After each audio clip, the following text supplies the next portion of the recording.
మొదటి తిమోతికి వ్రాసిన పత్రిక 2వ అధ్యాయము 8వ వాక్యాన్ని మనము చదువుకుందాం. మొదటి తిమోతి 2:8. కావున ప్రతి స్థలమందును పురుషులు కోపమును సంశయమును లేనివారై పవిత్రమైన చేతులెత్తి ప్రార్థన చేయవలనని కోరుచూ ఉన్నాను. హల్లెలూయా. దేవుని నామానికి మహిమ కలుగును గాక. కాబట్టి నిన్నటి దినం నుంచి మనము మన కుటుంబాలు ఆనందకరంగా ఆశీర్వాదకరంగా ఉండే అంశం గురించి మనం ధ్యానిస్తూ ఉన్నాం. మరి ఈ దినమున పురుషుల గురించి మనము మరొకసారి ధ్యానించబోతున్నాం. దేవుని వాక్యం చెప్తుంది, పురుషులు కోపము సంశయము లేని వారై పవిత్రమైన చేతులెత్తి ప్రార్థన చేయాలి. హల్లెలూయా. దేవుని నామానికి మహిమ కలుగునుగా. అనేక కుటుంబాల్లో మనం గమనించినట్లయితే ప్రార్థించే పురుషులు మనకు కనపడరు. ప్రార్థించే వారిగా పురుషులు ఉండరు. ఈవెన్ మనం చర్చిలో కూడా మనం గమనిస్తే మామూలుగా చర్చికి ప్రార్థనలకు వచ్చేవాళ్ళే కొద్దిమంది, అంటే వారిలో ఎక్కువ మంది స్త్రీలే ఉంటారు. పురుషులు కూడా ఏం చేస్తారంటే ప్రార్థనకి ఆడవాళ్ళని పంపిస్తారు, కానీ మగవాళ్ళు ప్రార్థన చేయరు. కానీ దేవుని వాక్యం ఏం చెప్తుంది, నీవు కూడా ప్రార్థన చేయాలి, ప్రార్థించే వారిగా పురుషులు ఉండాలి అని దేవుని వాక్యం ఖచ్చితంగా చెప్తుంది. అదే కాక ఏ విధంగా ప్రార్థన చేయాలంట, కోపము మాని ప్రార్థన చేయాలి. కాబట్టి పురుషులకు ఉండేటటువంటి బలహీనత ఏంటంటే ప్రతి చిన్నదానికి నేను మగవాడిని అనేటువంటి ఒక తెలియనటువంటి ఒక అహం అనేది ఏర్పడుతుంటుంది. అంటే నేను మ్యాక్సిమం ఎక్కువ ఉన్నటువంటి పురుషులు, కొంతమందిలో సాఫ్ట్ క్యారెక్టర్ ఉంటుంది ఖచ్చితంగా, కానీ ఎక్కువ మంది పురుషుల్లో ఉండేది కోపం. కాబట్టి దేవుడు అంటున్నాడు, నువ్వు ప్రార్థన చేసే ముందు కోపం తగ్గించుకో, సంశయమును తగ్గించుకోవాలి. అనవసరమైన విషయాల గురించి మరి మాట్లాడడం తగ్గించి, నీ చేతులు ఎలా ఉండాలి, నీ చేతులు పవిత్రంగా ఉండాలి ప్రార్థన చేసేటప్పుడు. కాబట్టి అన్యాయము అక్రమం చేస్తూ లేదా దేవునికి విరోధమైనటువంటి క్రియలు చేస్తూ మనము చేతులెత్తి ప్రార్థన చేయడానికి అర్హులం కాదు అని దేవుడు సెలవిస్తున్నాడు. కాబట్టి కోపము సంశయాలు లేకుండా పవిత్రమైన చేతులు కలిగి పురుషులు ప్రార్థించాలి. హల్లెలూయా. దేని కొరకు ప్రార్థన చేయాలి? కుటుంబం కొరకు ప్రార్థన చేయాలి, కుటుంబం నిమిత్తము ప్రార్థన చేయాలి. దేవుని వాక్యం చెప్తుంది, కీర్తనలు 19వ కీర్తన 12వ వచనం, తన పొరపాటులు కనుగొనవాడు ఎవడు? కాబట్టి చూడండి, నేనే తప్పు చేయలేదని మనం అనుకుంటే సరిపోదు. మన పొరపాటులు మనం కనుగొనాలంట. ఎక్కడ మనం తప్పు చేస్తున్నాం, ఎక్కడ మరి సమస్యకు కారణం అని పురుషులుగా ఆలోచించాలి. ఆలోచించి మరి పొరపాట్లు కనుగొని వాటిని ఏం చేయాలి, దేవుని దగ్గర పశ్చాత్తాపడి ఆయన రక్తంతో కడిగి నిర్దోషిగా తీర్చమని మనము ప్రార్థన చేయాలి. హల్లెలూయా. అట్టి ప్రార్థన దేవునికి అంగీకారమైన ప్రార్థనగా ఉంటుంది. ఎందుకంటే 66వ కీర్తన 18వ వచనంలో దేవుని వాక్యం చెప్తుంది, నా హృదయంలో నేను పాపము లక్ష్యం చేసినలా ప్రభువు నా మనవి వినకపోవును. కాబట్టి హృదయంలో పాపం పెట్టుకొని మనం ప్రార్థన చేయకూడదు. మనసు నిండా కోపం నింపుకొని సంశయంతో నింపుకొని మరి ప్రార్థన చేస్తే దేవుడు అటు ప్రార్థన అంగీకరించడు. అందుకే చూడండి, దేవుని వాక్యంలో మనం గమనిస్తే యోబు ఎటువంటి వాడంట, ఆయన యథార్థవంతుడిగా జీవించాడు. యోబు గ్రంథం 1వ అధ్యాయం 1వ వచనం చెప్తుంది, ఆయన యథార్థవంతుడు, న్యాయవంతుడు, దేవుని యందు భయభక్తులు కలిగి చెడుతనం విసర్జించి అప్పుడు ఆయన ఏం చేస్తున్నాడంట, ప్రతి దినం మరి 5వ వచనం చెప్తుంది, ప్రతి దినము మరి వారి బిడ్డలను పిలిపించి మరి వారి కొరకు అరుణోదయమున ఆయన దహన బలి అర్పించుచు వారిని పవిత్రపరుస్తూ ఉన్నాడట. యోబు నిత్యములాగు చేయుచూ ఉండెను అని దేవుని వాక్యం చెప్తుంది. ఇక్కడ యోబు తన కుటుంబంతో కూడా ఆ పని చేస్తున్నాడని చెప్పి రాయలేదు. లేదు యోబు తన భార్య ఇద్దరు కలిసి అలాగ చేస్తున్నారని రాయలేదు. యోబు అలాగూ చేస్తున్నాడు. హల్లెలూయా. అంటే అక్కడ గమనించండి, యోబు భార్య మరి దేవుని యందు భయభక్తి కలిగిన స్త్రీ అనే మాట అక్కడ లేదు. యోబు గురించి ఒక్క మనుష్యుడు ఉండేనంట. యోబు అని ఒక్క మనుష్యుడు ఉన్నాడు. కాబట్టి భార్య సహకరించలేదని చెప్పేసి భర్తలుగా మరి మరి కోపంతో, సంశయముతో, మరి పాపముతో ఉండకూడదు. యోబు ఏం చేస్తున్నాడు? మరి భార్య పక్కన ఉన్నా లేకపోయినా ఆయన కుటుంబం నిమిత్తము, బిడ్డల నిమిత్తం ప్రార్థన చేశాడంట. హల్లెలూయా. మరి యోబు గ్రంథము 2వ అధ్యాయము 9వ వచనంలో ఆయన సమస్తాన్ని కోల్పోయినప్పుడు ఆయన భార్య ఏమంటుంది? ఇంకైనా యథార్థత విడిచిపెట్టి చచ్చిపో అనింది, మరణించు. ఏ భార్య కూడా అనకూడని మాట భర్తతో అంటుంది అక్కడ.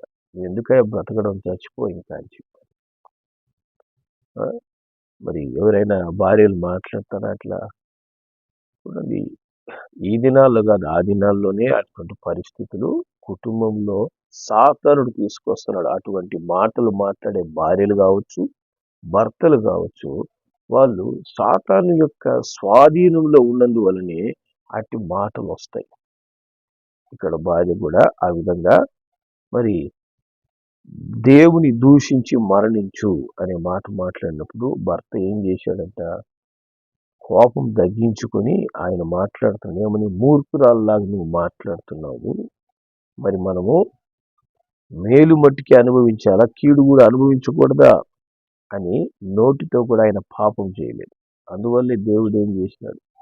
మరి దేవుడు కనికరించి కృప చూపించి యోబుకు సమస్తమును తిరిగి రెండంతలుగా దయచేయడమే కాదు, ఆయనకు ఇంకొక భార్యను ఇవ్వలేదు. అదే భార్య, ఏ భార్య అయితే నోటితో దూషించిందో, చచ్చిపో అని మాట్లాడిందో, ఆ భార్య ద్వారానే దేవుడు మళ్ళా ఒక 10 మంది బిడ్డలంట. మొదట 10 మంది బిడ్డలు కనింది అదే భార్య, మరలా 10 మంది బిడ్డలు, అంటే 20 మంది పిల్లల్ని అదే భార్య కనింది. చూడండి, మళ్ళా ఈసారి కన్నప్పుడంట మరి యోబు గ్రంథం 42వ అధ్యాయంలోకి వెళ్తే 15వ వచనం చెప్తుంది, యోబు కుమార్తెలంత సౌందర్యవతులు కనపడలేదట. అంత అందమైన బిడ్డలను ఏ భార్య కలిగింది? చచ్చిపో అని చెప్పి మాట్లాడినటువంటి అదే భార్య. కాబట్టి పురుషులు ఎప్పుడైతే ప్రార్థిస్తూ ఉంటారో భార్యలు మారుతారు, బిడ్డలు మారుతారు. మనము జ్ఞానం కలిగి కాపురం చేయండి అని దేవుని వాక్యం చెప్తుంది. 1 పేతురు 3వ అధ్యాయం 7వ వచనం మనం చదివితే, అటువలనే పురుషులారా, జీవం గల కృపావరాల్లో మీ భార్యలు మీతో పాలువారై ఉన్నారని ఎరిగి ఎక్కువ బలహీన ఘట్టమని భార్యను సన్మానించి మీ ప్రార్థనలకు అభ్యంతరం కలగకుండాన్నట్లు జ్ఞానం చొప్పున వారితో కాపురం చేయండి. కాబట్టి భర్తలకు, భార్యలకు మట్టుకే జ్ఞానం కాదు, భర్తలకు కూడా జ్ఞానం కావాలి. జ్ఞానం కలిగి మాట్లాడాడు యోబు, జ్ఞానం కలిగి ప్రార్థించాడు యోబు, జ్ఞానం కలిగి కుటుంబం అంతటినీ రెట్టింపు ఆశీర్వాదంలోనికి నడిపించాడు యోబు. మరి మనం ఏం చేస్తున్నాం? పురుషులుగా ఆ విధంగా చిన్న గొడవ వస్తే తరిమేస్తున్నారా? లేకపోతే ఇంక జీవితంలో ఒకరొకరు మాట్లాడుకోకుండా అయిపోతున్నారా?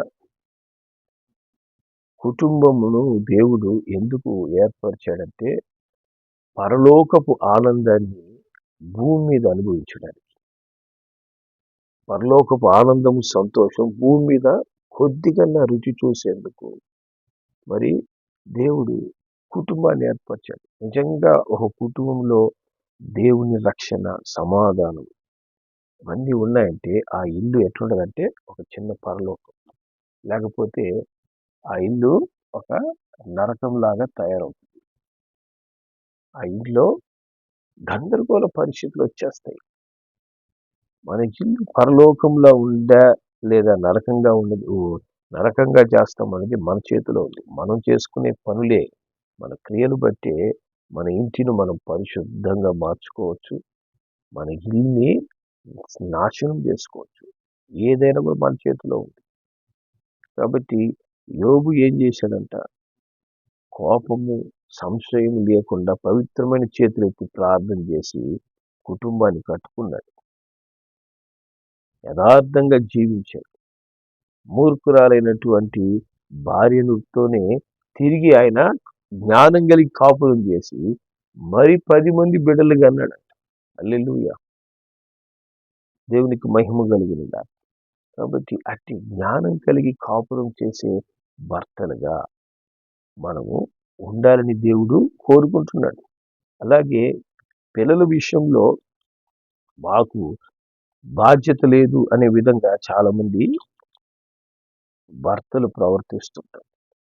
1 తిమోతి 3వ అధ్యాయము 4వ వచనం దేవుని వాక్యం చెప్తుంది, సంపూర్ణ మాన్యత కలిగి తన పిల్లలను స్వాధీనపరుచుకొనుచు తన ఇంటి వారిని బావుగా ఏలేవాడిగా ఉండాలి. హల్లెలూయా. కుటుంబానికి యజమాని భర్త అయి ఉన్నాడు. మరి ఆయన చేయాల్సిన పని ఏంటంట?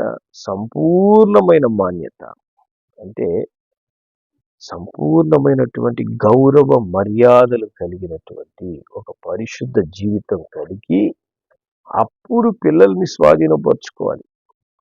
అప్పుడు పిల్లలని మంచి మార్గంలో నడిపించాలి.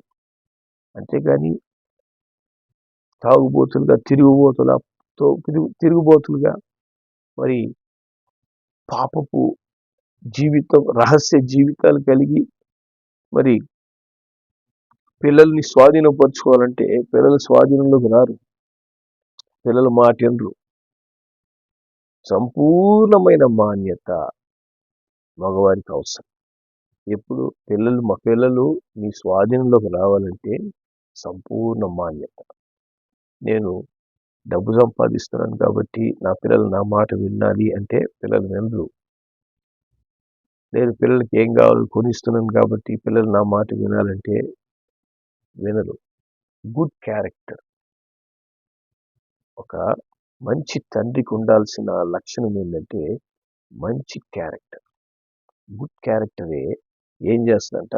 పిల్లలు వారి స్వాధీనంలో ఉంటారు. అప్పుడు ఆ కుటుంబమును ఏలే కృపను దేవుడిస్తాడు. వారందరూ కూడా మరి మాట వినేవారిగా ఉంటారంట. దేవునికి మహిమ కలుగునుగాక. మరి చూడండి, 1 తెస్సలోనికీయులకు రాసిన పత్రిక 2వ అధ్యాయము 11, 12 వచనాలు మనం చదివితే ఇక్కడ వాక్యం చెప్తుంది, తన రాజ్యమునకు మహిమకును మిమ్మల్ని పిలుచుచున్న దేవునికి తగినట్టుగా మీరు నడుచుకునవలనని మేము మీలో ప్రతి వారిని హెచ్చరించుచు, ధైర్యపరచుచు, సాక్ష్యమిచ్చుచు, తండ్రి తన బిడ్డల ఎడల నడుచుకునే రీతిగా మీలో ప్రతి వాని ఎడల మేము నడుచుకుంటామని మీకు తెలియను.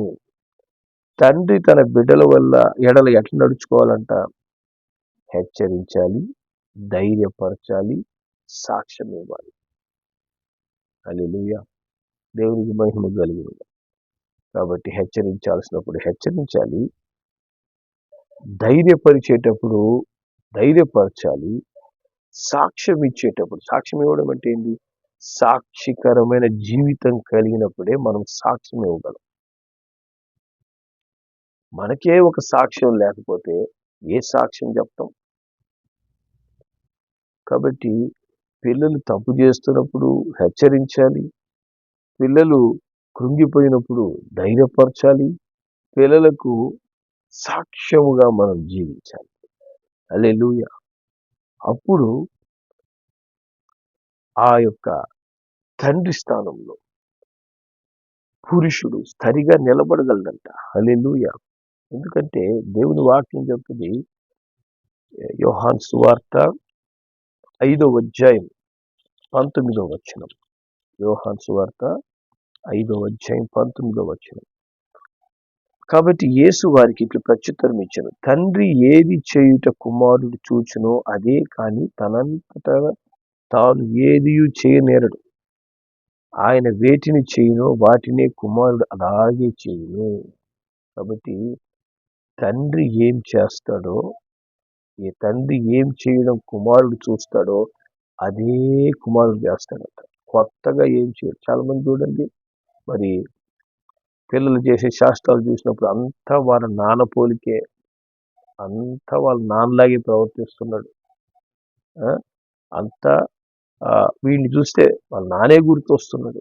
ఎందుకు గుర్తొస్తున్నాడు? నాన్న స్వభావం, తండ్రి స్వభావం అది కాబట్టి. తండ్రి స్వభావాన్ని బట్టి కుమారుడు అదే విధంగా, కుమార్తె అదే విధంగా ప్రవర్తిస్తాడు. వారి పిల్లలు ఎలా ప్రవర్తిస్తారు? తండ్రిని బట్టి. ఎందుకని? తండ్రే మొట్టమొదట వాళ్ళకి రోల్ మోడల్గా ఎవరిని తీసుకుంటారు? పిల్లలని తండ్రిని తీసుకుంటారు. కాబట్టి తండ్రి ఎప్పుడైతే పరిశుద్ధుడిగా, ప్రార్థనాపరుడుగా, దైవ భయం కలిగిన వాడిగా ఉంటే వాళ్ళ బిడ్డలు దైవ భయం కలిగి పరిశుద్ధులుగా మంచివారిగా ఎదుగుతుంటారు. అదే తండ్రి విచ్చలవిడి జీవితం, సాక్ష్యం లేని జీవితం ఉన్నప్పుడు బిడ్డలు స్వాధీనంలో ఉండరు, స్వాధీనం కారు.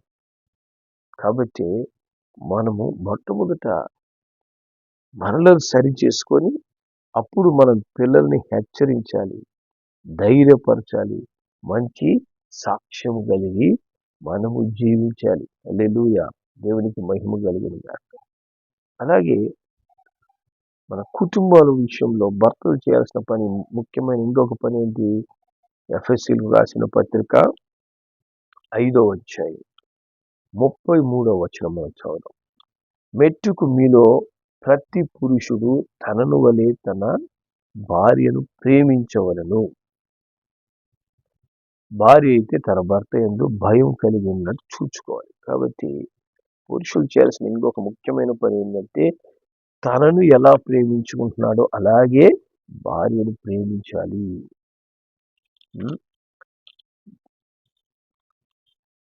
పురుషులు చాలా పనులలో బయట తిరుగుతుంటారు కాబట్టి మరి వాళ్ళు పలు విషయాల గురించి ఆలోచిస్తూ వాళ్ళ ప్రేమలు లిమిటెడ్గా ఉంటాయి. కానీ భార్యలు అంటే ఇప్పుడు ఉద్యోగస్తులు అయినారు కాబట్టి వాళ్ళకి ఇంకొక రకమైనటువంటి పరిస్థితులు ఉండొచ్చేమో. కానీ ఒక మంచి హౌస్ వైఫ్స్ కానీ మనం తీసుకున్నట్లయితే వాళ్ళ మైండ్ అంతా కూడా ఎవరి మీద ఉంటుందంటే భర్త మీదే ఆలోచిస్తారు. భర్త గురించే ఆలోచనలో ఉంటుంది, బిడ్డల గురించే ఆలోచనలో ఉంటారు. ఎందుకంటే అదే వాళ్ళ ప్రపంచం. వాళ్ళ ప్రపంచం చాలా చిన్నది. కాబట్టి ఎంతసేపటికి భర్త ఏం చేస్తున్నాడు, పిల్లలు ఏం చేస్తున్నారు అనే ఆలోచనలో ఉంటారు. కానీ ఇప్పుడు పరిస్థితులు అది కూడా మారిపోయినాయి. ఇప్పుడు ఏమైపోయినాయంటే భర్తలు బయటికి పోయినప్పటి నుంచి సెల్ ఫోన్లలో, టీవీలలో సమయం వృధా పరుస్తూ ఆ స్వభావం కూడా భార్యల్లో మారిపోయింది. కానీ నిజమైనటువంటి వాక్యానుసారమైన జీవితం మనం తీసుకున్నట్లయితే భార్య ఎప్పుడు కూడా ప్రేమ కలిగిందిగా ఉంటుంది. కాబట్టి దేవుడు భర్తలకి ఏం చెప్తున్నాడు? భర్తలారా మీరు భార్యను ప్రేమించండి, భార్యలారా భర్తను ప్రేమించండి అని చెప్పి రాయలేదు. ఎందుకంటే ఆల్రెడీ వాళ్ళు ప్రేమ కలిగి ఉంటారు. దేవుడు వారికి ఇచ్చినటువంటి శాపం అని చెప్పాలా.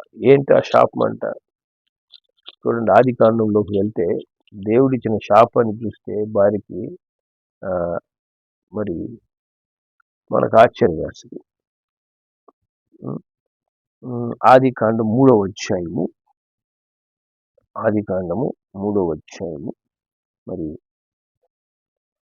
16వ వచనంలో మనం గమనిస్తే దేవుడు ఇచ్చినటువంటి శాపము ఏంటిది భార్యకి అంటే, తప్పు చేసిందని చెప్పని ప్రయాసపడి గర్భవేదన ఒకటి, రెండవది నీ భర్త ఎడల నీకు వాంఛ. చూసండి, రెండు శాపాలు భార్యకి. ఒకటి గర్భవేదన పెంచాడు, రెండవది భర్త మీద విపరీతమైన ప్రేమ అంటారు. ఇదొక శాపమా? దీన్ని శాపం అంటారు. దీన్ని భర్త మీద విపరీతమైన ప్రేమ, వాంఛ. కాబట్టి ఆటోమేటిక్‌గా భార్యలకి భర్త మీద ప్రేమ ఉంటది. భర్తలే ప్రేమ పెంచుకోవాలి. ప్రేమ కలిగి ప్రవర్తించాలి. ప్రేమ ఏం చేస్తుందంట? సమస్త దోషములను కప్పుతుందంట. హల్లెలూయా! మరి మొదటి పేతురు 4వ అధ్యాయము, మొదటి పేతురు 4వ అధ్యాయం 8వ వచనం మనం చదివితే దేవుని వాక్యం ఇక్కడ చెప్తుంది. ప్రేమ అనేక పాపములను కప్పును గనుక అన్నిటికంటే ముఖ్యముగా ఒకని ఎడల ఒకడు మిక్కుటమైన ప్రేమ కలిగి ఉండండి. కాబట్టి అన్నిటికంటే ముఖ్యంగా ఒక కుటుంబంలో ఉండవలసింది ఏంటంటే ప్రేమ. ఈ ప్రేమ లేని వాళ్ళే కుటుంబాలు విచ్ఛిన్నమైపోతున్నాయి. ప్రేమ గనుక ఉంటే అనేక పాపములను కప్పుతుంది. లేకపోతే అనేకమైనటువంటి అంటే కుటుంబంలో మిస్అండర్స్టాండింగ్స్ అనేవి గ్యారెంటీ. మరి అవి ఖచ్చితంగా ఏర్పడుతుంటాయి. వాటన్నిటిని కప్పగలిగిన శక్తి దేనికి ఉందంటే ప్రేమకుంది. కాబట్టి అన్నిటికంటే ముఖ్యంగా ఒక కుటుంబంలో ఉండాల్సింది ఏంటంట? ప్రేమ. భర్తలో ఉండాల్సింది ప్రేమ. కాబట్టి ప్రేమ కలిగిన భర్త మరి భార్యను నిజంగా ప్రేమించగలడు, బిడ్డలను నిజంగా ప్రేమించగలడు. అన్ని పరిస్థితుల్లో సమానమైనటువంటి ప్రేమ కనపరుస్తూ అందరితో మరి ప్రేమలో తను ఎదుగుతూ కుటుంబాన్ని ఎదిగింపచేస్తాడు. హల్లెలూయా! దేవునికి మహిమ కలుగును గాక. కాబట్టి ఒక కుటుంబము సంతోషకరమైన కుటుంబంగా ఉండాలి అంటే ఆ కుటుంబంలో ఏముండాలి? ప్రేమ ఉండాలి. భర్తలో ప్రేమ ఉండాలి. కొలసీలకు రాసిన పత్రిక 3వ అధ్యాయం, కొలసీ 3:19 వచనం కూడా వాక్యం ఏం చెప్తుందంటే, భర్తలారా మీ భార్యను ప్రేమించుడి, వారిని నిష్ఠూర పెట్టద్దు. కాబట్టి వాళ్ళని బాధ పెట్టద్దండి. ప్రేమించండి. భార్యను ప్రేమించడం అంటే ఏంటి?